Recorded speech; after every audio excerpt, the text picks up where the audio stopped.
Ever feel like your brain just works differently? Like you notice things other people completely miss. You question, you overthink, you analyze, and sometimes it feels less like a gift and more like a curse. People say you're too serious or you think too much, but deep down, you know it's just how your mind works. If that sounds like you, this video is going to hit home.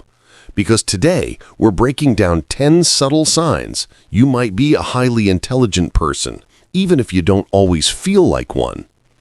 And hey, before we dive in, if you love content that makes you reflect, learn, and understand yourself better, make sure to subscribe and turn on notifications. Trust me, you won't want to miss what's coming next. Let's dive in. Number 10, you question everything. You're in a group chat. Someone drops a random fun fact. Everyone reacts with a heart or thumbs up. But you pause. Then open Google. Not because you're trying to be difficult, but because your brain refuses to accept anything without evidence. That's not arrogance. That's the burden of a mind built for inquiry. Highly intelligent people are wired to doubt. It's like a mental reflex that automatically says, "Prove it." This instinctive skepticism shields you from manipulation and misinformation, but it can also make you seem detached, overly analytical, or even cynical. In psychology, this habit is linked to something called epistemic curiosity, the deep hunger for truth, not just trivia. Ironically, intelligent people don't choose to be skeptical. They're simply wired that way. When your brain constantly detects inconsistencies, life itself turns into one big puzzle that never stops reshaping. Where others find joy in small talk, gossip, or trending debates, you often find emptiness. Conversations can feel one-dimensional, like there's no real substance beneath the words. And here's the cruel twist. Studies reveal that excessive analysis can weaken emotional connection.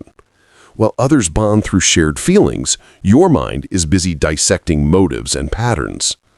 So when someone tells you, "You think too much," what they're really saying is, "You notice what I overlook." Being intelligent often feels isolating, not because you dislike people, but because you perceive too many layers beneath what they say. Number 9, you get bored fast.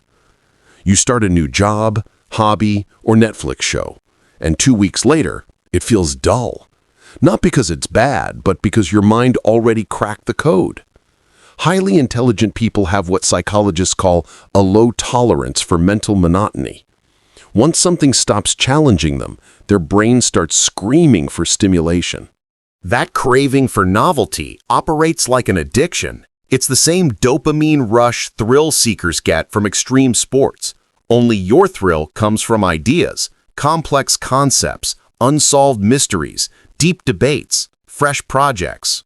But there's a dark flip side. That hunger for new can make life feel unstable.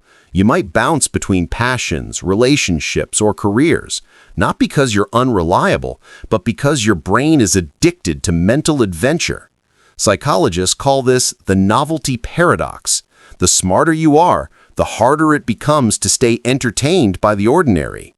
That's why many intelligent people confuse chaos for creativity. They'll say, "I work best under pressure," but what they're really chasing is the adrenaline rush of solving problems in real time. To them, routine feels like slow decay. Yet boredom isn't the enemy. It's the silent incubator of genius. It's the stillness where new ideas begin to form. The real challenge? Learning to endure that quiet long enough for brilliance to bloom, instead of jumping to the next shiny distraction. Number 8, you argue with yourself. Constantly. Inside your mind, it's a courtroom. 2, 3, maybe 5 different voices, all debating one point. You think of a brilliant idea, and before you can enjoy it, another voice in your head starts cross-examining it with logic. This isn't insecurity. It's intellectual simulation. Highly intelligent people naturally run mental experiments, testing, predicting, debunking, before they ever speak aloud. By the time a thought leaves your mouth, you've already imagined every possible objection and built counterarguments for each one. That's why talking to you can feel like a debate, even when you're just having a conversation. Philosophers call this dialectical reasoning, the mind's ability to create and destroy its own beliefs in search of truth. But this mental sparring comes with a price, constant uncertainty. For every conclusion you reach, another part of you whispers, "But what if you're wrong?" It's exhausting. You crave peace, yet your brain refuses to rest. Still, that inner chaos is what drives progress. Every revolutionary thinker, from Socrates to Einstein, lived inside that same internal storm. Number 7, you feel emotionally out of sync. You can walk into a room and instantly sense tension before anyone speaks. Someone's smiling, but you catch the tiny flicker in their eyes that says otherwise. That's not paranoia, it's emotional perception at a heightened level. People with high intelligence often have amplified emotional sensitivity. They pick up on micro-expressions, tonal shifts, and subtle energy changes that others completely miss. But this gift can also be overwhelming. When you sense everything, you inevitably feel everything too. You might walk out of a conversation feeling drained, not because anything went wrong, but because your mind absorbed every unspoken emotion in the room. Not because you dislike people, but because, without even realizing it, you've been analyzing everyone in the room. Their stress becomes your stress. Their unease becomes yours. While others can shrug things off and move on, you replay the moment, the tone, the timing, the energy behind the words. You wonder, why did they say that? What were they really feeling? That's not overthinking, that's over-empathy. Your brain doesn't just observe emotions, it absorbs them. And that constant emotional download can be exhausting. It's why you sometimes seem distant or detached, not because you don't care, but because you care too much. You're overwhelmed by everything that's unsaid. Ironically, intelligence doesn't automatically make someone socially skilled. It just makes you hyper-aware of the hidden layers in every interaction, the subtext, the contradictions, the subtle power shifts. You see the invisible strings that connect people, and some days you wish you couldn't. Number 6, you struggle to relate. You start explaining an idea. Your eyes light up, your thoughts move faster than your mouth. And then it hits you. No one's keeping up. That awkward pause, those blank stares. It's not because you're strange, it's because your brain operates at a different speed. Psychologists call this asynchronous communication, when your thought process races ahead while others are still decoding the first part. You skip the middle steps because to you, the conclusion is obvious, but to them, it feels like you teleported. Over time, that mental gap becomes tiring. You either tone yourself down just to fit in, or you stay quiet to avoid the disconnect. Both options sting. You're either misunderstood or muted. Albert Camus once wrote, "Intelligence isolates," and he wasn't being dramatic. The smarter you are, the lonelier your inner world can feel, not because you reject connection, but because true connection demands equal depth and mental resonance. But that isolation isn't permanent. The right people don't just match your intellect, they match your curiosity. They might not think exactly like you, but they think with you, and that shared wavelength can be more fulfilling than brilliance alone. Number 5, you're obsessed with patterns. You don't just see things, you connect them. Random coincidences become constellations in your mind. A familiar number, a repeated phrase, a small detail, they all start to form a bigger picture only you seem to notice. This isn't superstition, it's your brain's pattern recognition bias, a hallmark of high intelligence and creativity. Your mind is always searching for structure in the chaos, linking fragments that others ignore. That's what makes you a natural problem solver, but it's also what keeps you awake at night. You might pick up on emotional cues no one else sees, a friend's hidden sadness, the real intention behind a compliment, the quiet flaw in a perfect system. But that same gift can turn into restlessness. The world feels like one big mystery waiting to be decoded, and you can't stop trying to solve it. So when people tell you you're overanalyzing, they don't realize this is just how your brain experiences reality. You don't choose to connect dots. You can't stop seeing the web between them. Throughout history, this pattern-obsessed mindset has been both a blessing and a curse. Newton saw invisible forces in falling apples. Tesla saw entire blueprints inside flashes of lightning. The line between genius and madness isn't intelligence. It's knowing when to stop reading into the noise.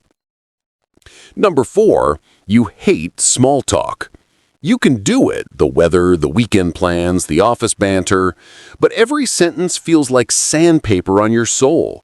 Because while most people find comfort in surface-level chatter, your mind is wired for depth. You crave conversations that mean something, ones that stretch your perspective, bend your beliefs, and make you feel alive. You want to talk about the universe, consciousness, philosophy, the future, not about Karen's cat winning another Instagram contest. That's not arrogance, that's hunger. Your curiosity runs too deep for shallow waters. But in a world that thrives on surface-level interaction, that hunger can look like antisocial or intense. In truth, you just want something real. The kind of exchange where time disappears, ideas spark, and you both leave changed.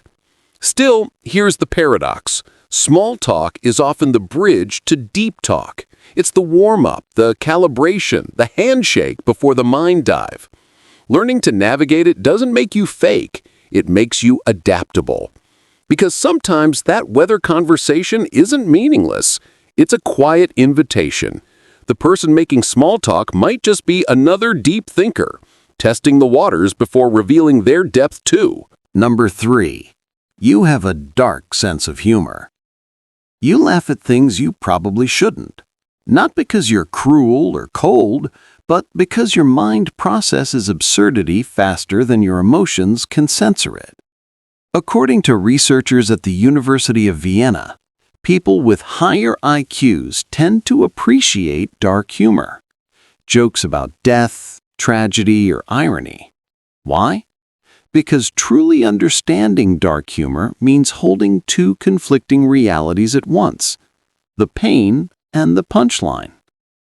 It's mental gymnastics mixed with emotional detachment. While most people flinch or feel uncomfortable, your brain quietly goes, "That's twisted but clever." You see the irony hiding inside suffering, how pain and comedy often share the same heartbeat. Others might label you insensitive, but they miss the point. Your laughter isn't cruelty, it's clarity. You're not laughing at pain, you're laughing through it. It's how you cope, how you make sense of the chaos. Throughout history, some of the most brilliant minds used humor as armor. Robin Williams, George Carlin, even Stephen Hawking. They turned heartbreak into laughter, confusion into comedy. So if your jokes sometimes make people uncomfortable, don't apologize for it. That's not broken empathy, that's resilience. It's the rare ability to find light in the dark, to smile in the void, and to keep moving through a world that doesn't always make sense. Number 2, you overthink happiness. While most people chase happiness, you analyze it. You can't just feel good, you need to know why. You find yourself asking, what even is happiness? And before you know it, you've dissected the feeling until it disappears. This is called the intelligence paradox, the idea that the smarter you are, the harder it becomes to stay content. Because the more you understand the world, the more aware you become of how fragile, random, and temporary it all is.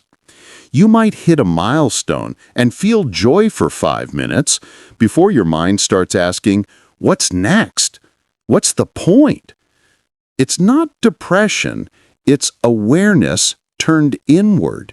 You see too much, feel too deeply, think too far ahead. And when you constantly zoom out to the cosmic scale, even the beautiful things in life can start to feel small. But here's the hopeful twist. Meaning doesn't have to come from the universe. It can come from you, from what you build, create, and share. Many intelligent people find happiness not in consuming, but in creating ideas, stories, art, solutions. When your mind feels too big for this world, don't shrink it. Build worlds of your own. Number 1, you feel like an outsider, even around people you love. You can be surrounded by laughter, by people who care about you, and still feel slightly detached, like you're watching it all from behind glass. That's not arrogance. It's not loneliness in the traditional sense either. It's the silent cost of awareness. When you see life from too many angles at once, it becomes hard to belong to just one. You understand too much, how fragile relationships are, how quickly time moves, how most people survive by clinging to illusions, and part of you envies that simplicity. Smart people often carry a quiet observer's energy, fully present, yet never fully immersed. You can blend into any crowd, but you never lose the feeling that you're studying it. Psychologists call this metacognitive fatigue, the exhaustion that comes from constantly monitoring your own thoughts. You laugh, you play along, you engage, but another part of your brain is analyzing every word, every shift in tone, every fleeting emotion. You're both the actor and the narrator at once. And that dual awareness, that constant self-observation, can make even joy feel one step removed. But here's something most people never tell you. Feeling different doesn't mean you're disconnected. Some of the greatest minds in history, from Kafka to Da Vinci, walked that same lonely edge. It's not exile, it's perspective. You're not standing outside of life. You're seeing all of it, every layer, every pattern, every fragile beauty most people overlook. So the next time you feel like an alien in your own world, remember, solitude isn't punishment for intelligence. It's the place where deep thinkers recharge, rebuild, and rediscover meaning. The goal isn't to fit in. It's to find the rare souls who make your mind feel at home. That's it for today. If this spoke to you, if you saw yourself in even one of these points, you're not alone. You're just wired differently. And that difference? It's your strength. I'll be sharing more videos like this, breaking down the psychology of deep thinkers, self-awareness, and the quiet brilliance most people never talk about. So subscribe and turn on notifications, because the next one might just explain a part of yourself you've never been able to put into words.